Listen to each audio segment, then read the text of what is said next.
Hey there, Ryan Kingslien here. In my last video, I asked the question, what is anatomy? And we learned that my son's face is composed of two main shapes. We learned that anatomy is more than just bone and muscle. We learned it's also these basic shapes like a sphere. Now, what we didn't really tackle is this idea of form versus proportion. And I want to tell you a little bit about that right now because it becomes really important as an approach. And what I want to do is get this into ZBrush and start talking about a way in which I start to develop form. Proportion or form, which one's going to be my primary focus? And if we're working loose like I like to work, form is the primary and proportion is something you can adjust. But when you're beginning, sometimes you focus on proportions because you want everything to be right, and it kind of slows down your development of form. So in terms of form and proportion, right now the green line is essentially form. So let's do a red line to show you proportion.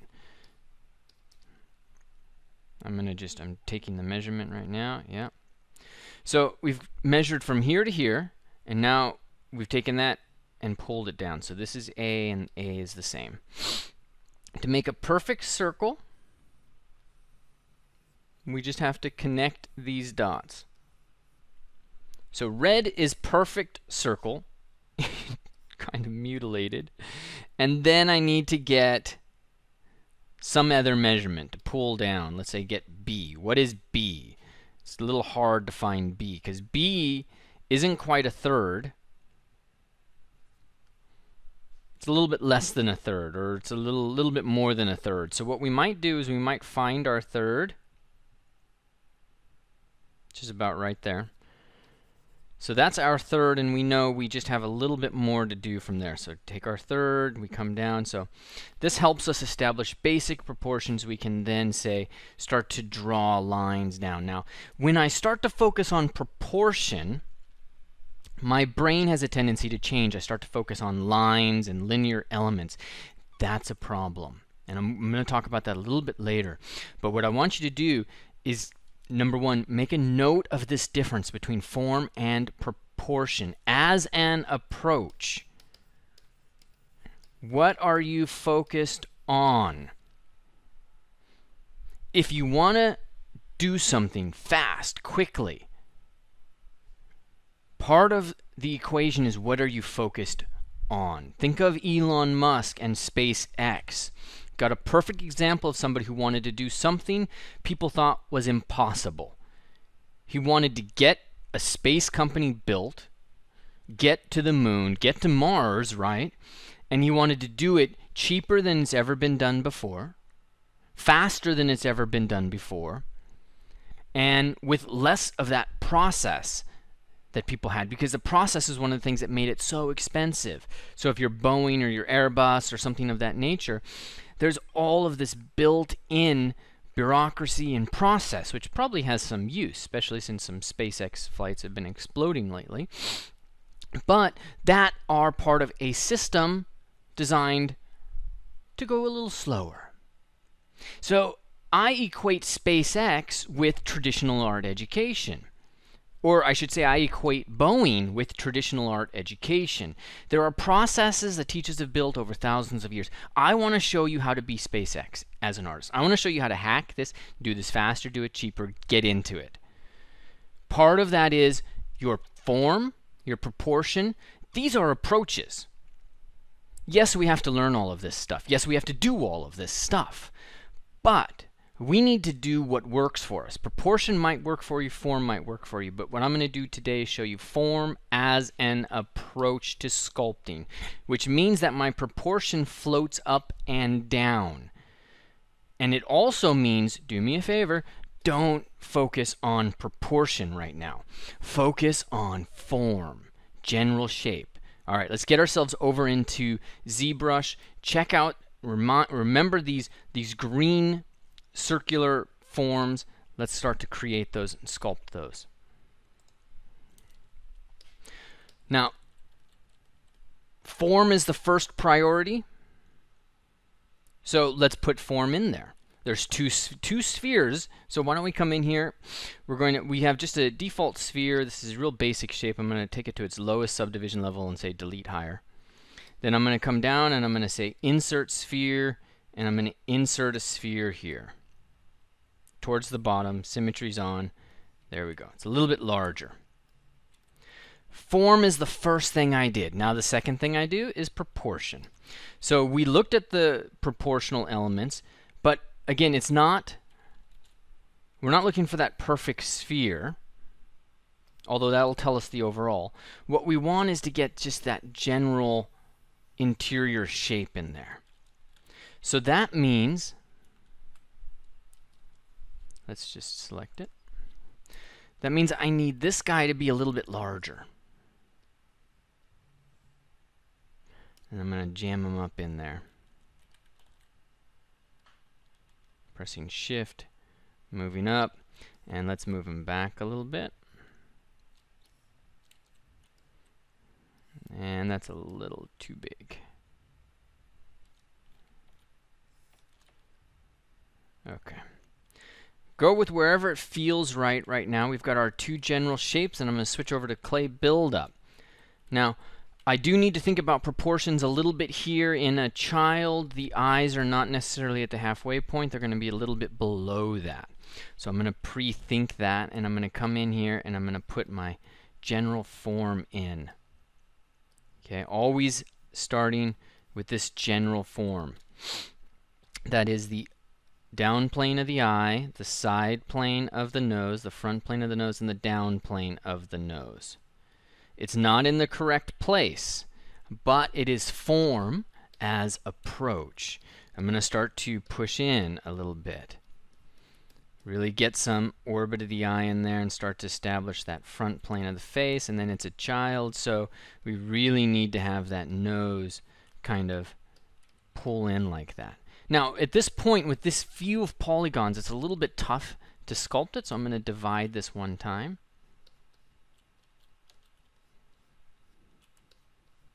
And I'm going to really start to focus on form. Trying to make sure I push back, give the orbit of that eye some space. Or another approach, because this is a strategy, we can focus on the orbit of the eye, and then the whole side profile doesn't work. Again, keep in mind efficiency, strategy. How do you do multiple things at the same time? Not get your anatomy right, but do multiple things at the same time and get your anatomy right. If all I'm doing is focus on the word orbit of the eye, I'm getting it wrong. What is the shape?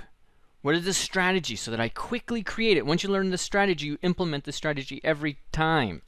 My strategy, really simple here. I'm just going to take a brush stroke and go, voila. Like that. What does that do? That offsets the cheek, gets me the orbit of the eye, and it also starts to sweep that back. These little creation strategies, techniques you'd call them. I call them technical strategies. People have been using these for thousands of years at this point. Okay, now I'm going to sweep down and over. I'm sweeping down and over a little bit to create this whole cheek fat, and then also start to separate the chin from the cheek fat.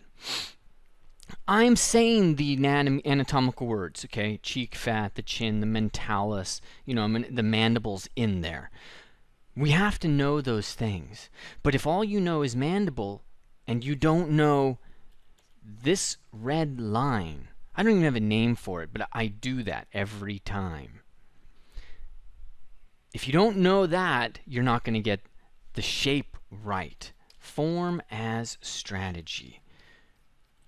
More important than proportions and names. Now, some of this is a little bit tough to sculpt afterwards. So use the smooth brush. And you can already see it, can't you? You can already see a baby face evolving out of that. I'm going slower because I'm showing you step by step the strategies. And I want to recap that because form as approach is one of the key parts of you and I learning anatomy properly in a way in which we can implement it without the teacher being there or reference being there. So, simple shape. Simple shape. We've got some of the simple shapes here.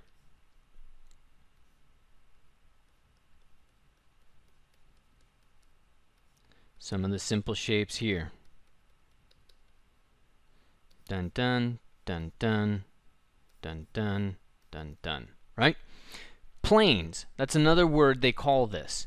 Okay, but I'm not worried about this word planes per se, except for in the sense of up plane, down plane.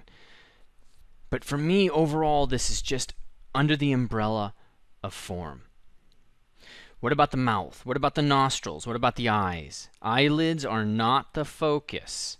What about the lips? Lips are not the focus. Nostrils, not the focus.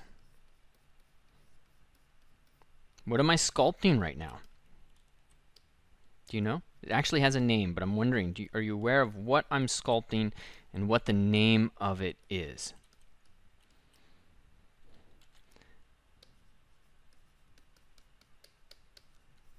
One of the least understood parts of the human face, the maxilla. I'm literally sculpting the maxilla right now. Okay, I'm going all the way back till I get right there to that opening for the nose. And I'm sculpting the maxilla as it's coming down. You know, it's got teeth over here, but I'm sculpting that, and it connects over here to the zygomatic, and it's got the nasal bone and the nasal opening and the lateral cartilage, all kinds of stuff in there. I'm sculpting the maxilla because the maxilla is form.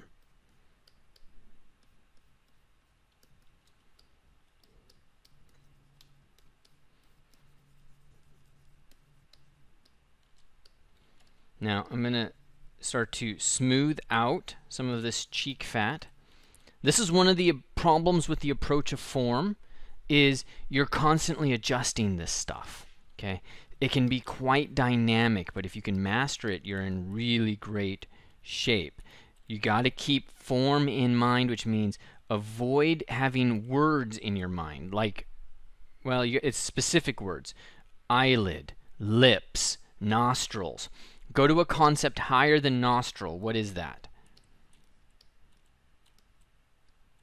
Now, in order for me to get to the next level, I need to get a mouth in here, so I got to create the mound of the mouth, the alveolar, something of that nature. It's been a while since I said that. And do me a favor, don't be afraid to say anatomical words crazy-like. In fact, I think of that as a strategy for learning. Alveolar. Use that.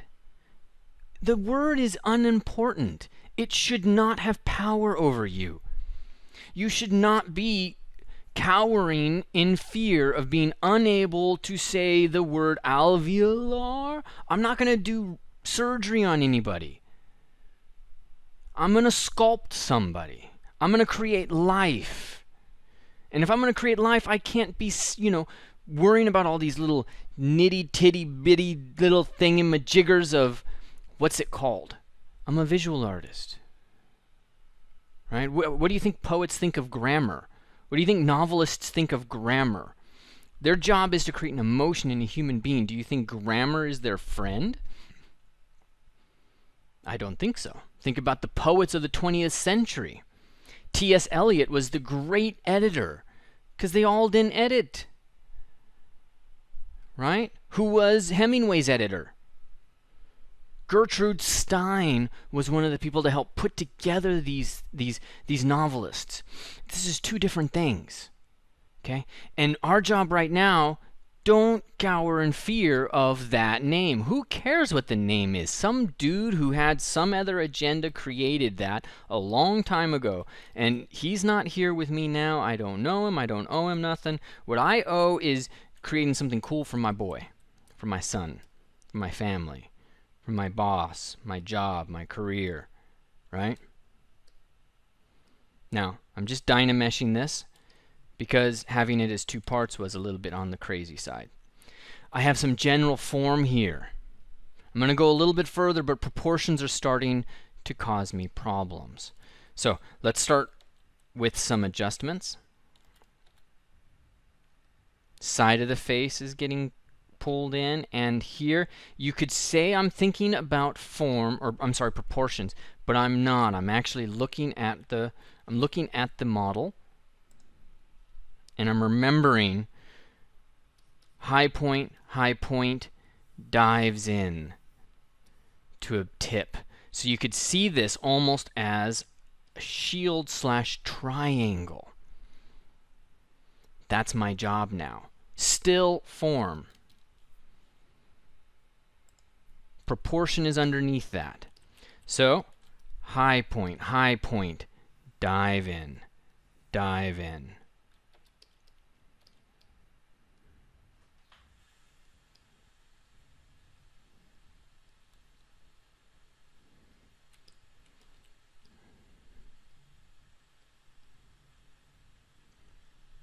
Now, I have not done a side view of this guy yet.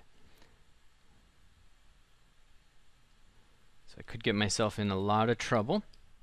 But we have a general shape working from this angle.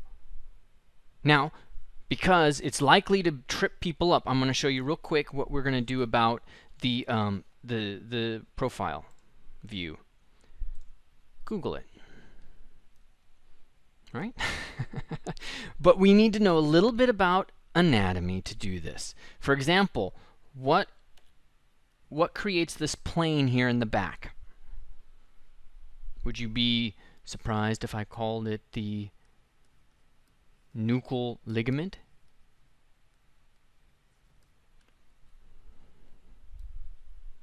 Or the nuchal line? This is the back plane of the skull. So we need to have this nuchal line and a sense of the superior, the inferior, the top and the bottom. There's two of them. And we're going to use those to help us understand that back plane of the face. But that's just a word, right? So if I go in there and I put it, where am I putting it? I got to know shape. So let's backtrack. Before you know the word, know the general form. So I know that there is a sphere and a sphere. Can I get a general shape out of this? Well, yes, look. Number one, we know that the general shape is it's not a sphere. It is a oval, and the proportions of that oval are, let's say, about a 1 to a 1.5. I think it's a 1.25 actually. And then the other one we know is that this is an oval, but it is at a diagonal. Same basic proportions, but at a diagonal. So now I'm going to take that. That's shape language. Form as shape. Sculpting as shape. And we want to say take this. Okay. So what's my measurement, and is that accurate? Boom. That goes to right there. So if I want about a quarter of it, we need to come in. So we're in okay territory there. Now I need to create a bit of a diagonal, and notice that this is going to help me place the chin.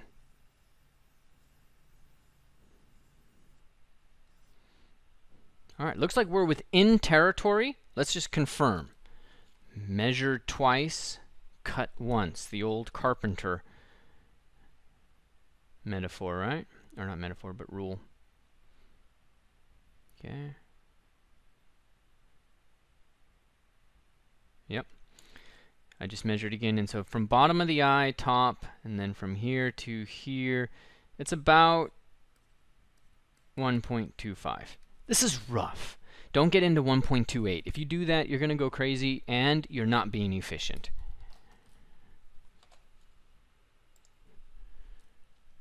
So now I'm going to use clay buildup,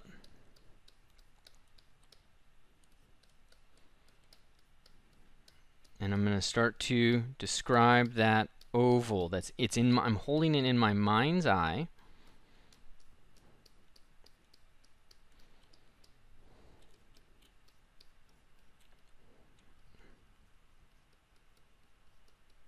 So you see how I'm not worrying about the word chin. What's the word chin? Man, the word chin does not exist. What I'm worried about is oval.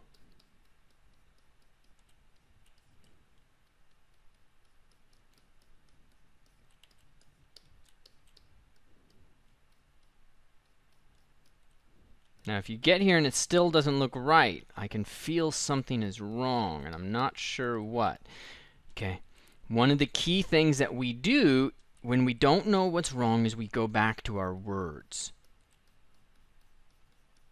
And I'm going to just smooth out, get rid of that line, and make sure that line's not what's bugging me. Okay. Be careful if you're going back to your words. Because your word nuchal line, like I started out with, remember? That's going to lead me astray. Go to form, 3/4 view. Is this lining up from a 3/4 view? Boom, boom, boom, boom, boom. Something's wrong. When something's wrong, here's a rule of form. Create uniformity from the known places. That's a known high point. That's a known low point.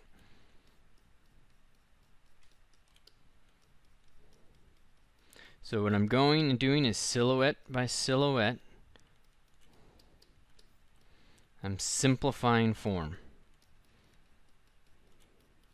But that also includes adding. This is a rule of form. If you get yourself in trouble, you follow this rule of form. If you're drawing, if you're sculpting, if you're painting, whatever, right? Create the uniformity. So it's easy to cut uniformity up. And then you go from there. So we're within the ballpark. There's a bunch of stuff that needs to kind of be done and checked. But if you get to this approach, get to this level, and you have done this completely from a conceptual perspective where you focused on form, not features. You focused on planes, not lips and eyes and ears. Then you will have accomplished one of the most important things for the future of your career. This is everything. This. Yes, you know, we put things on, we get fancy texture, we get expressions and all of that stuff. That stuff does not live unless your brain is in order where you are working from a form-centric perspective and you have a couple of guidelines to move you through it. Okay, I'm going to do a little bit more form because the other element of this is you got to have reference. I have my boy right next to me, not right next to me, but you know, it's easy for me to go take a photo real quick from a different angle. You got to have resources to help you on your journey. I'm going to simplify some of these things that I already know. I'm going to create a little bit more bulk here, and I know there's cheek fat, and then there's the zygomatic. And then the last thing I'm going to really do, I'm going to avoid that nose or the lips, I think, because I think lips tend to confuse people. And what I want you to do is I want you to be able to get to a similar place as me.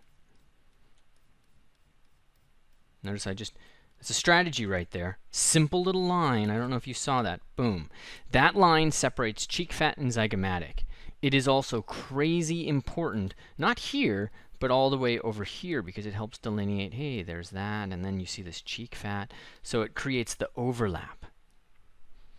I had a teacher, Anthony Visco, who taught me overlaps. Create your line, but then always decide what's overlapping. Where's the overlap?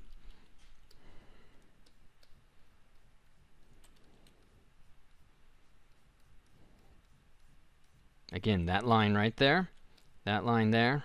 Is there another overlap somewhere? Probably. There's overlaps everywhere. Our job is to discover them. So let's say, put that in. With kids, there's usually the nose is quite upturned. We usually want that.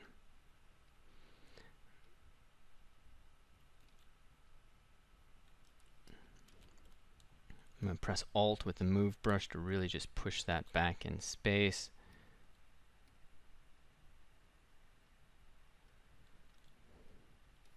And then the last thing I really want to do with this is start to do a little bit of the eyeball. And so, don't think eyelid, think ball. Then check your measurement. It's off, right? Don't think eyelid, palpebral ligament. That's the technical term for it, right? I know it, but I am not conceptually thinking about it. What I'm thinking about is ball, because here in a second I'm going to tell you one of the key things everybody gets wrong about eyes. This is within range. There's some float in here, which is really good. Don't want a baby with the eyes too close. I like to spread them out a little bit so they look a little alien. All right, here's a form concept.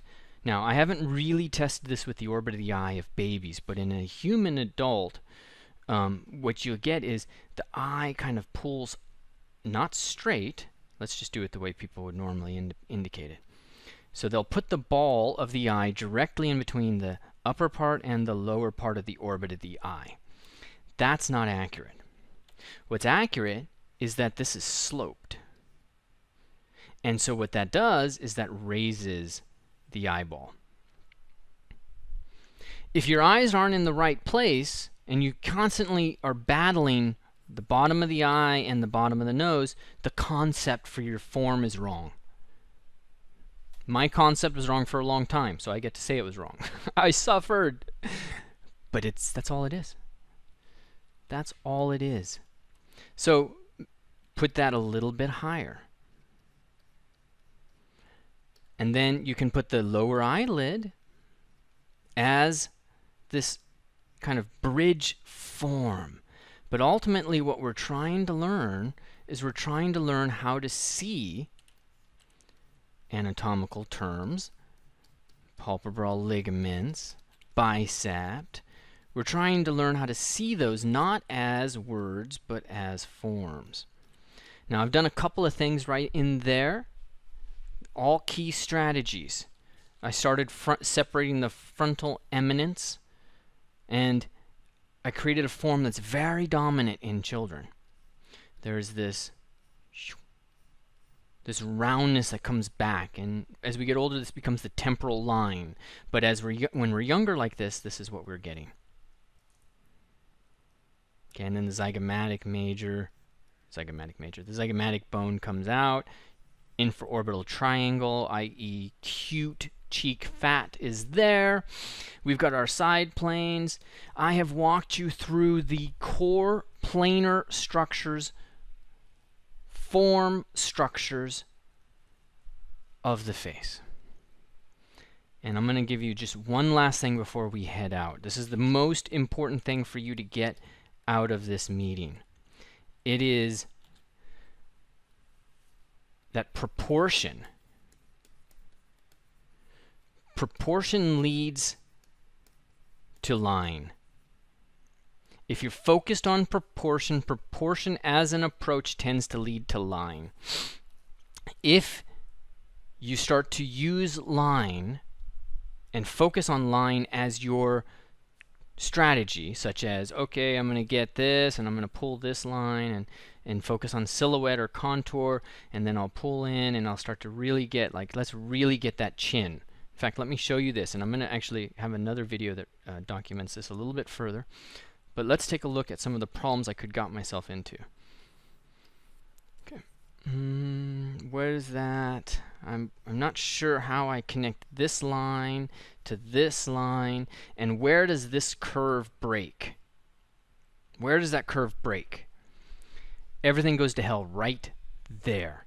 Form as approach solves this entire problem, because now I'm focused on the unification, and then I can go from another view and focus on the division. But it's not a silhouette. It's not just a simple point that changes. It is a fundamental form change. There is literally a line in the human body that you can trace that goes from the corner of the eye down along the side of the mouth, comes along over the nodule and down along the chin, and it literally separates cheek fat. Or, let me give you another example. You ever seen, as we get older, people develop jowls? That line separates it, my friend. That line separates jowls from cheek fat. This is not just, me coming up with abstract ideas. This is literally form that will work for a baby, for a female, for a male, for an older person, for somebody who is overweight, for somebody who has a ton of cheek fat, or, all of this is just aged and dropped down. These are tools that you put in your arsenal, and they're part of your life forever, and they will make you a better sculptor. And you don't need to go to school for 10 years for this. Join me. I'm going to teach you these strategies.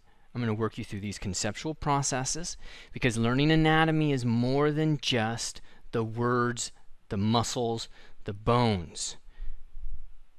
It's thousands of years of strategies that artists have used to create form.